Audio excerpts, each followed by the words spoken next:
اللہ علیہ وسلم الدنیا سجن المؤمن و جنت الکافر. آپ صلی اللہ علیہ وسلم نے کیا فرمایا؟ دنیا مومن کے لیے قید خانہ ہے اور کافر کے لیے جنت ہے نا. تو اللہ کے نبی صلی اللہ علیہ وسلم نے اس دنیا کو مومن کسے کہتے ہیں؟ سچا مسلمان. مومن کسے کہتے ہیں؟ تو یہ دنیا مومن کے لیے ایک قید خانے کی طرح ہے اور کافر کے لیے یہ جنت ہے. بہت سارے لوگ بولتے ہیں وہ امبانی کو دیکھو، وہ فلاں کو دیکھو، وہ فلاں کو دیکھو، وہ فلاں غیر کو دیکھو. اللہ رب العزت نے ان کو تو مالا مال کیا، ہم اللہ کی اتنی عبادت کرتے ہیں اور یہ کرتے ہیں، ہمیں تو کوئی آرام اور آرائش نہیں ملی اتنی محنت کے بعد بھی. تو دنیا مومن کے لیے قید خانہ ہے. اب اس کا مطلب یہ نہیں ہے کہ جو بہت مالدار اور دیندار ہے تو ان کا وہ مالدار ہے تو ان کا دین قبول نہیں ہے. ایسا نہیں ہے. مال اللہ آزمائش کے لیے بھی دیتے ہیں. اللہ مال کس لیے دیتے ہیں؟ آزمائش کے لیے بھی دیتے ہیں. تو دنیا جو ہے وہ مومن کے لیے قید خانہ ہے. یعنی اس دنیا میں ہمیں کیسا رہنا ہے. اس کا مطلب یہ نہیں کہ مال مت کماؤ، اچھے کپڑے مت پہنو، اے سی ایئر کنڈیشن روم میں مت بیٹھو، اچھا گھر مت سجاؤ، گھر میں اچھا ڈیکوریشن مت کرو. اس کا مطلب یہ نہیں ہے. اس کا مطلب یہ ہے کہ دنیا مومن کے لیے جو قید خانہ ہے. تو آپ نے جیل میں جو لوگ رہتے سنا ہوگا، اس میں ایک جیلر ہوتا ہے. جیل میں کون ہوتا ہے؟ ایک جیلر ہوتا ہے جو سارے قیدیوں پر نظریں جمائے رکھتا ہے. جیل کا انچارج جو ہوتا ہے، سمجھ رہے ہیں؟ اور اگر کوئی قیدی کوئی ذرا نخرہ دکھائے تو جیلر اسے 2 ڈنڈے مارتا ہے. سمجھ رہے ہیں؟ جیلر اس پر سختی کرتا ہے.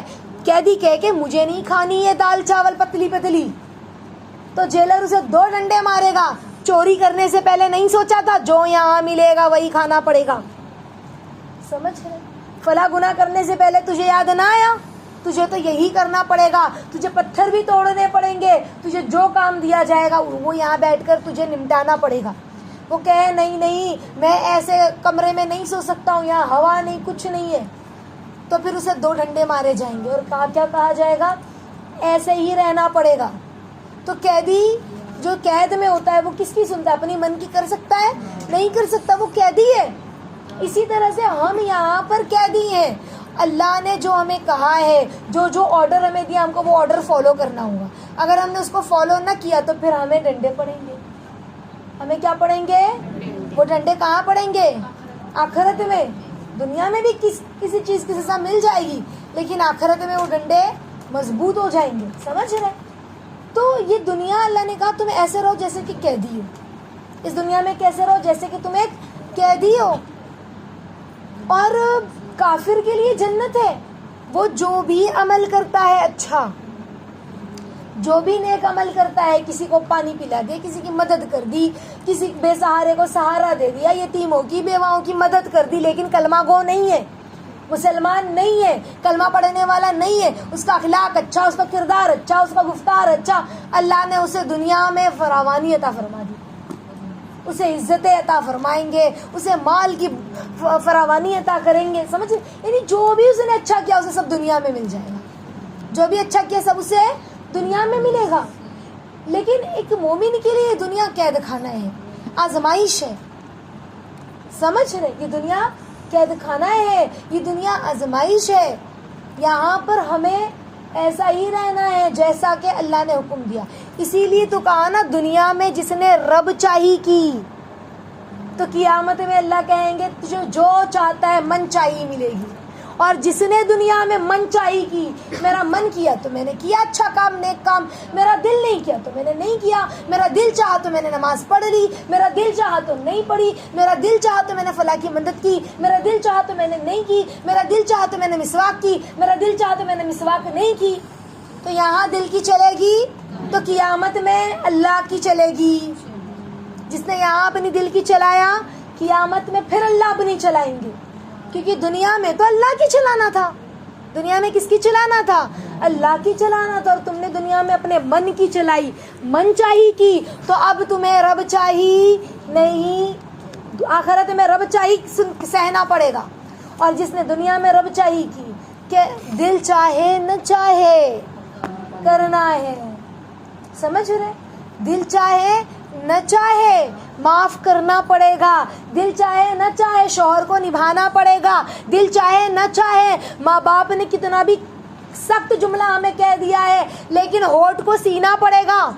کیوں؟ اللہ اس کا رسول روٹھ جائے گا اگر ماں باپ کو ذرا بھی الٹی بات یا ترچھی نگاہ سے دیکھا تو دل چاہے نہ چاہے تمہیں اللہ کی ماننی پڑے گی. جس نے یہ کیا کہ نہیں میرا رب چاہتا ہے مجھے کرنا ہے، سمجھ رہے؟ دل چاہ رہا ہے کہ واؤ کتنا اچھا فنکشن ہو رہا ہے، آج کالج میں پارٹی ہے عید کی اور میں تو حجاب میں رہتی ہوں، تو آج پارٹی ہے تو تھوڑا تو بنتا ہے نا تیار ہو کر، تھوڑا بال کھول کے، تھوڑا کلچ لگا کے، تھوڑی دوپٹہ گلے میں لٹکا کے، تھوڑا تو بنتا ہے نا. سمجھ رہے؟ دل چاہ رہا ہے سب اترا کے آئیں گے، میں بھی اس میں تھوڑا سا اترا لوں. نہ من چاہی نہیں کرنی، رب چاہی کرنی ہے. وہاں پر اسکول کے پروفیسر بھی ہوں گے، کالج کے لڑکے لوگ بھی ہوں گے، کینٹین کے جو کام کرنے والے جو ہوتے ہیں، جو کالج اسکولس میں ہوتے ہیں وہ لوگ ہوں گے، کلرک ہوں گے. تو ہمیں تو حجاب میں ہی رہنا ہے. دل چاہے نہ چاہے ہمیں رب کی چاہت کو پورا کرنا ہے. ہمیں ہر کام میں دیکھنا رب کی کیا چاہت ہے. تو جس نے یہاں پر رب کی چاہت کو ترجیح دی، کس کو ترجیح دی؟ رب کی چاہت کو. دل نہیں چاہ رہا ہے فلاں میرا رشتہ دار غریب ہے اس کی میں مدد کروں کیونکہ اس نے میرے ساتھ اچھا سلوک نہیں کیا تھا فلاں موقع پر، تو میں کیوں اس کی مدد کروں آج اس کا وقت آیا ہے. تو نہیں، دل چاہے نہ چاہے رشتہ داروں کا حقوق ہے. سب سے پہلا حق یہی بنتا ہے جو تمہارے نزدیک غریب ہے رشتہ دار، تم اس کی مدد کرو. دل چاہے نہ چاہے تمہیں مدد کرنی ہوگی. کیوں؟ حضرت ابو بکر صدیق رضی اللہ تعالیٰ عنہ کا واقعہ آتا ہے کہ ام مستح جو تھی ان کے بیٹے نے، جو مستح جو تھے رضی اللہ تعالیٰ عنہ، انہوں نے اماں عائشہ کی شان میں انہوں نے بھی بات کی مطلب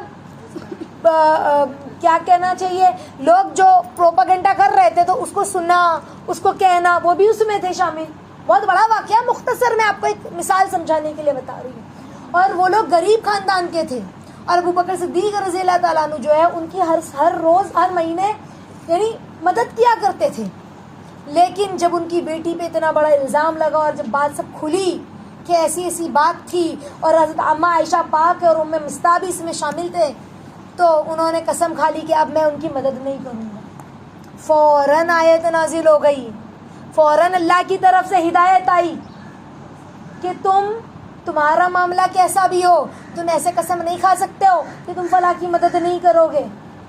تمہارے ساتھ اگر برائی ہوئی ہے تو تم ان کی مدد کرنے سے اپنے آپ کو پیچھے نہ ہٹاؤ. جس کا ترجمہ مفہوم کچھ اس طرح سے ہے، سمجھ رہے ہو؟ تو پتہ کیا چلا، ہمارا دل چاہے نہ چاہے ہمیں رشتہ داری نبھانی ہے. ہم کیا ہے، وہ ہمارے یہاں نہیں آتے ہم کیوں جائیں، وہ ہمارے یہاں عید برات پہ نہیں آتے ہم کیوں جائیں، وہ ہمارے یہاں کچھ اچھا ہوتا ہے کچھ اچھا لاتے تو نہیں دیتے تو ہم کیوں دیں. دل چاہے نہ چاہے پڑوسیوں کا حق، رشتہ داروں کا حق، خاندان والوں کا حق، سب اللہ کی طرف دیکھتے ہوئے کرے. کیوں؟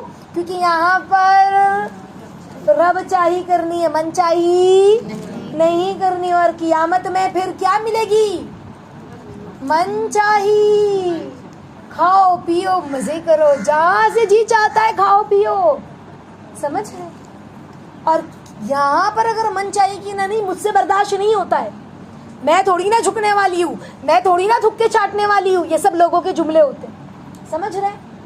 میں نہیں جھکوں گی، بہت ہو گیا، کتنی بار اپنے شوہر کو برداشت کروں، یہ سارے جملے ہیں. اور پھر ہم نے زبانیں بھی چلائی، منہ درازیاں بھی کی، رشتے ناتوں کو توڑا. دل نہیں چاہ رہا ہے مسواک نہیں کی، دل نہیں چاہ رہا ہے نماز پڑھی، دل چاہ رہا ہے پڑھی، نہیں چاہ نہیں پڑھی. دل چاہ روزہ رکھا، دل چاہ نہیں رکھا. دل چاہ زکات دی، دل چاہ نہیں دی. سمجھ رہے؟ ہماری من کی ہم کر رہے ہیں. دل چاہا تو بینک کا جو پیسہ آ رہا ہے جو انٹرسٹ کا ہوتا ہے، کیونکہ ہم غیر اسلامی ملک میں رہتے ہیں تو ہمارے بینک میں انٹرسٹ بھی ہے، تو ہم نے وہ انٹرسٹ کسی غریب کو دے دیا یا جو بھی کام کے لیے استعمال ہوتا ہے. اور دل نہیں چاہا ہو انٹرسٹ، تو اس بار 2000 آیا ہے، اس بار انٹرسٹ تو 2000 ہے، کیسے 2000 دے دوں؟ تو 1000 میں کھا لیتی ہوں، 1000 کسی غریب کو دے دوں. چلے گا؟ نہیں چلے گا. ہمیں اپنے دل کی نہیں کرنی ہے، اللہ کی کرنی ہے. یہ ہے الدنیا سجن المؤمن و جنت الکافر. سمجھ گئے آپ لوگ؟ تو ہم یہ سوچیں کہ مجھے سب کچھ دنیا میں ہی مل جائے. ایک تو ایک وے یہ ہو گیا، ایک وے یہ ہو گیا کہ ہم سوچیں میں اللہ پر ایمان رکھتی ہوں، اللہ مجھے اتنی آزمائش میں ڈال رہا ہے. آزمائش نہیں، اللہ معاف کرے جو لوگوں کے جملے ہوتے ہیں، اللہ مجھے اتنی پریشانی میں رکھ رہے ہیں. اللہ معاف کرے، لوگ کیا کہتے ہیں، اللہ مجھے اتنی حالات میں اتنی عبادت کرتی ہوں، سب کچھ کرتی ہوں، اتنے وظیفے کرتی ہوں، مال کے اعتبار سے بھی، اولاد کے اعتبار سے بھی، شوہر کے اعتبار سے بھی، میں اتنی آزمائش میں پڑی ہوئی ہوں کہ مجھے میری مرادیں نہیں ملتی.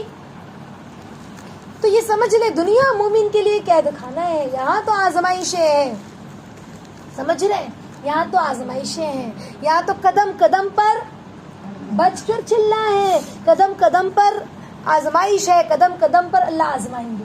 تو یہ ہے الدنیا سجن المؤمن و جنت الکافر. اللہ رب العزت عافیت کے ساتھ اس حدیث کی گہرائی ہمیں سمجھنے کی توفیق عطا فرمائے، اور عافیت کے ساتھ اس حدیث کے مطلب اور معنی کو سمجھائے، اور عافیت کے ساتھ اس حدیث سے جو چاہا جا رہا ہے اس